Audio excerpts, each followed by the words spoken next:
Nú ætlum við að hefjast handa við að skrifa ritgerðin okkar og við ætlum að nota til þess sniðmátið sem við gerðum í síðustu viku eða í vikunum hérna á undan.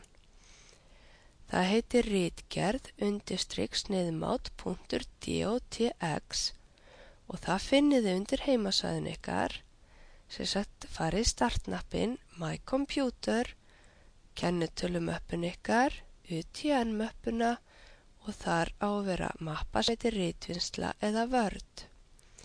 Sjálf ég með það hérna á skjáborðinu og opnaði þaðan. Ef þið finnið ekki skjalið inn á heimasvæðin ykkar, þá eigið þið að hafa skilað því inn í múðluna og getið þá nálgast það þar. En hér ég búin að opna sniðmátið mitt og þá sjáu það hérna uppi að það heitir Document 1.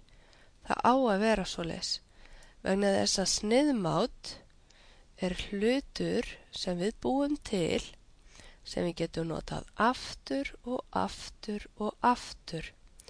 Í þetta sinn erum við að nota sniðmátið til að búa til ritgerðina í þessum áfanga UTN.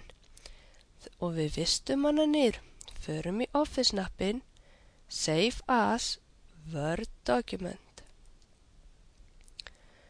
Þið finnið heimasvæðið ykkar UTN-möppuna og undir Word eða ritvinnsla vistið það niður. Ég ætla að vista þetta niður á skjáborðið. Ég ætla að láta þetta heita ritgerð_samfélagsnet vegna þess að ég ætla að skrifa samfélagsnet og þá get ég alltaf fundið ritgerðina mína aftur. Heitið verður lýsandi og þá sjáu þið hérna uppi að þetta heitir ritgerð_samfélagsnet.docx. DOCX segir okkur það að við erum að vinna með Word 2007. Við skulum fara betur í næstu skjámynd, sýnikennslu, hvernig við hefjumst handa.